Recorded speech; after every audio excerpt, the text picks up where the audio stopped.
네, 안녕하세요. 방금 소개받은 모금가 클럽 이용수라고 합니다. 오늘 여러분들 현장에서 온라인 모금에 대한 고민이 많으실 텐데 그거에 대한 이야기를 한번 나눠볼 예정이고요. 강의를 시작하기 앞서서요. 제가 여러분들하고 같이 공유하고 싶은 내용이 하나 있는데요. 보통 모금 교육을 받으면 모금을 하는데 도움이 많이 된다라는 이야기들을 많이 듣습니다.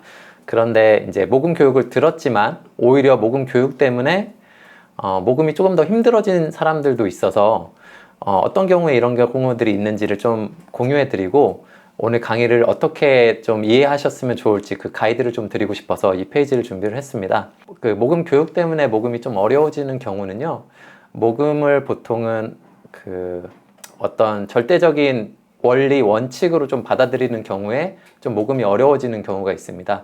그게 무슨 말이냐면 모금은 우리가 아무리 기획을 열심히 잘 한다고 하더라도 그 결정권이 상대방에게 있기 때문에 우리 기획 여부와에 상관없이 그 사람의 결정에 따라서 우리의 내용이, 우리의 결과가 달라질 수밖에 없습니다. 그래서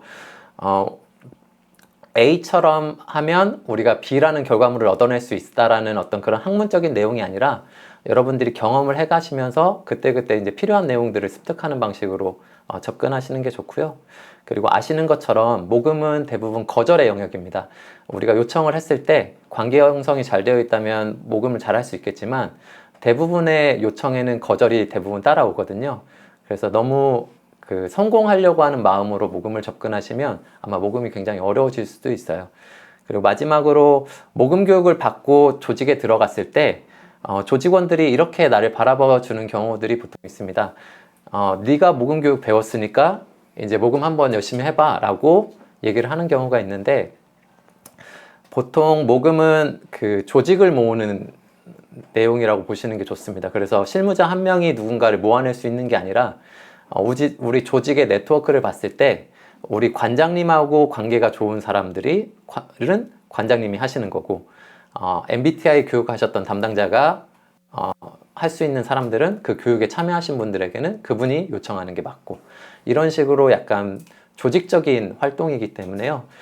모금 교육을 받았다라고 해서 그 사람한테 모든 업무가 넘어가는 시스템 혹은 모금에 대한 이해도가 낮은 상태에서는 모금이 좀 어려워질 수가 있습니다. 자, 근데 반대로 모금 교육을 받았을 때 모금을 잘 하시는 경우에는요, 모금에 대해서 완벽하게 숙지하고 모금을 해야겠다라고 생각하는 것보다 여러분들이 강의를 들으시다가 이거는 내가 현장에서 한번 활용해 볼 만하다라고 하는 걸 한 두세 가지만 메모해 갔다가요, 그걸 그대로 현장에서 한번 실천해 보시고 그게 잘 안 되셨을 때 이걸 강의했었던 강사에게 다시 한번 문의를 주는 방식대로 해보시면 모금이 그나마 조금 더 쉽게 느껴지지 않으실까 생각이 듭니다. 그래서 오늘 강의에 대해서도 너무 모든 걸 다 이해하시려고 하지 마시고 현장에서 내가 필요한 부분만 한두 가지만 챙겨가시는 걸로 한번 목표를 세워주셨으면 좋겠습니다. 네. 두 번째 이야기는요, 하필 왜 우리가 온라인 모금에 관심이 많고 집중을 하고 있을까에 대한 이야기를 한번 해보고 싶습니다. 우리가 보통 온라인 모금을 더 선호하는 이유는 저는 세 가지 정도로 보고 있습니다. 요청에 대한 부담이 적다라는 생각을 가지고 있고요. 그 다음에 불특정 다수의 네티즌이 우리 모금함에 참여해서 모금을 성공시켜 줄 수 있을 것 같다는 얘기를 하기도 하고요. 또 온라인이기 때문에 조금 더 공유가 용이하다, 이런 것들로 우리가 온라인 모금을 많이 접하려고 하는데요. 사실은 이런 생각들 때문에 우리가 온라인 모금이 좀 어려워지는 경우가 있습니다. 무슨 말씀이냐면 온라인 모금이지만 결국엔 모금이라는 거기 때문입니다. 그래서 우리가 모금에 대한 이해를 하고 그 채널로서 우리가 온라인을 어떻게 활용할 것인지로 우리가 온라인 모금을 접근을 해야 아마 여러분들이 하시는 그 온라인 모금이 조금 더 수월해지지 않을까 싶습니다. 그래서 오늘 강의의 구성은요, 첫 번째 시간은 모금이 무엇인지에 대한 이해를 하고 모금을 한번 기획해보는 시간을 첫 번째 시간으로 가질 거고요. 두 번째는 온라인 모금을 우리가 할 때 어떤 팁들이 있을지, 조금 더 우리가 잘 할 수 있는 방법들이 무엇이 있을지에 대해서 한번 이야기를 나눠보려고 합니다. 자, 그러면 첫 번째 이야기를 한번 해보겠습니다. 모금에 대한 이야기를 할 건데요. 여러분들 지금 모금에 대해서 한번 떠올려 보시면 어떤 이미지가 떠오르실까요? 그냥 모금이 아니라요, 오늘 모금 교육을 받고 저녁 때 친구를 만나서 월 3만 원씩 정기 후원을 요청한다라고 한번 상상을 해보겠습니다. 자, 그때 나에게 모금은 어떤 의미이신지 한번 생각을 해보십시오.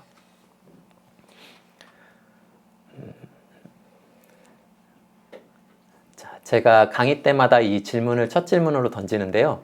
대부분의 사람들은 부담이라는 단어를 많이 떠올립니다. 자, 이 부담이라는 단어가 두 가지 의미로 말씀들을 많이 해주시는데요. 첫 번째는 누군가에게 금액적인 요청을 한다라는 거에 스스로의 부담이 하나가 있고요. 두 번째는 내가 상대방에게 이 요청하는 그 모금의 요청이 상대방에게 부담이 될 것 같다라는 그런 이미지로 접근을 하시는 경우가 있습니다. 자, 근데 우리가 모금을 할 때 이렇게 부정적인 부담이라는 단어가 먼저 떠오른다면 강의를 아무리 좋은 강의를 듣더라도 실행하는 데는 좀 어려움이 있으실 거예요. 그래서 첫 번째 파트로는 우리가 모금에 대한 이미지를 한번 서로 바꿔보자 라는 차원에서 몇 가지 질문을 한번 드려보도록 하겠습니다. 첫 번째 주제는요, 구걸과 모금의 차이를 한번 생각을 해보는 겁니다. 자, 제가 내용은 현장에서 강의를 하다 보니까 구걸과 모금을 제대로 구분하지 못해서 모금을 어려움을 겪는 분들을 제가 봐서 이걸 한번 질문을 드려보는 겁니다. 자, 구걸과 모금의 차이는 무엇일까요? 네, 제 생각을 말씀드리면 구걸은 나를 위해서 하는 거고요. 모금은 우리가 돕고자 하는 제3자가 있고 그 사람들을 돕기 위해서 내가 다른 사람들을 모아내는 작업이라고 할 수 있습니다. 자, 조금 더 어려운 질문 한번 드려볼게요. 자, 수금과 모금의 차이는 무엇일까요? 자, 제 생각을 말씀드리면 수금은 돈을 받는 행위 자체가 목적이 되는 겁니다. 자, 폭력적으로 어떤 협박을 한다던가 아니면 법적으로 압박을 준다던가 아니면 사정을 한다던가 결국엔 내가 돈을 받아내는 행위 자체가 목적이 되는 것이 수금입니다. 자, 모금은요, 내가 지역사회에서 한번 해결해보고 싶은 문제가 목적이 되는 거고요. 모금 자체는 그거를 이뤄낼 수 있는 수단으로서 활용하는 것을 저는 모금으로 생각을 하고 있습니다.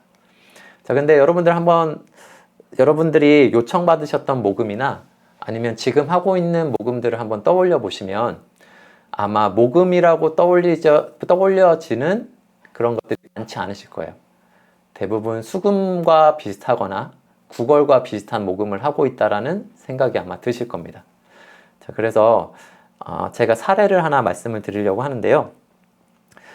대전에 있는 사회복지사가 한 명 있었습니다. 그 사회복지사는요, 아동생활시설에서 근무하는 사회복지사였는데요.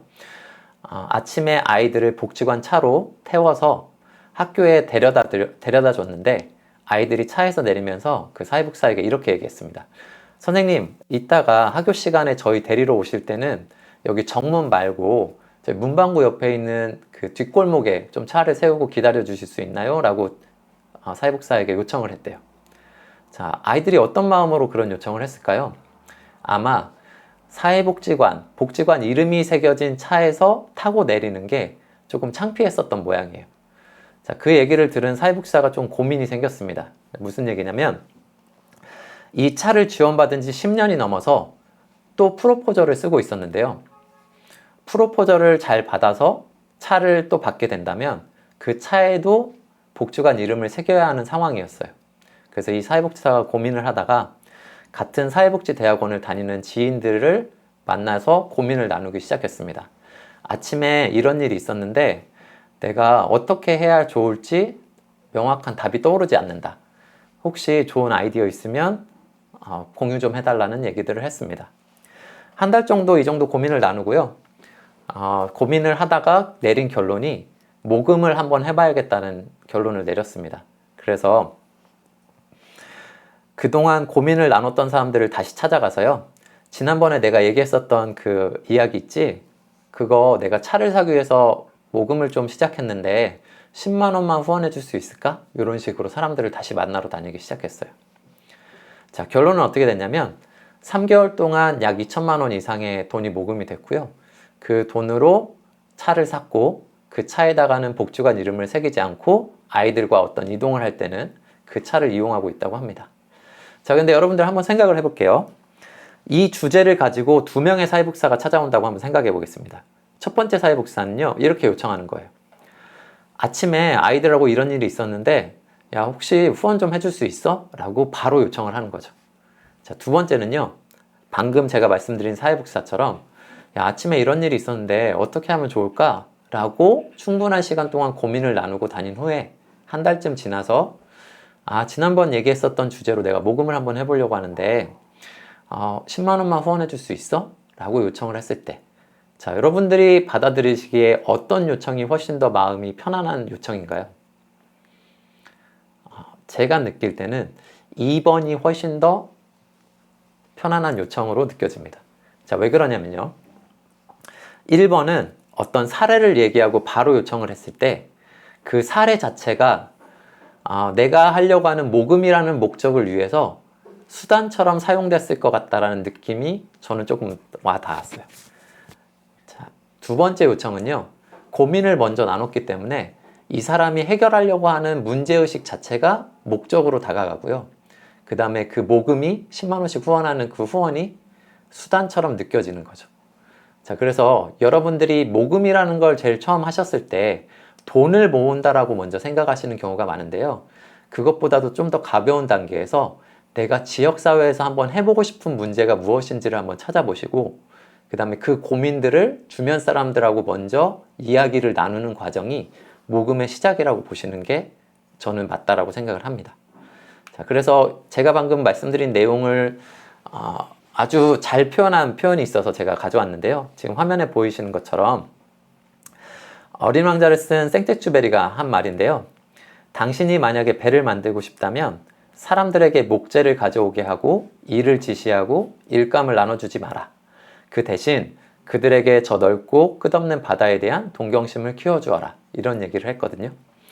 자, 여러분들이 어떤 온라인의 어떤 스킬, 모금의 스킬을 배우는 것보다 사실은 내가 명확하게 해결하고 싶은 주제, 혹은 우리가 배를 만들어서 같이 가고 싶은 목적지를 사람들하고 먼저 공유를 한다면 그 방식, 목재를 어떻게 모아오고 얼마만큼 어떤 스킬을 써야 하고 이런 것들은 사실은 중요하지 않게 될 수 있다는 의미이기도 합니다. 자, 그래서 여러분들이 진짜 한번 해결해보고 싶은 주제가 무엇인지를 한번 떠올려 보시기를 말씀을 드리고 싶고요.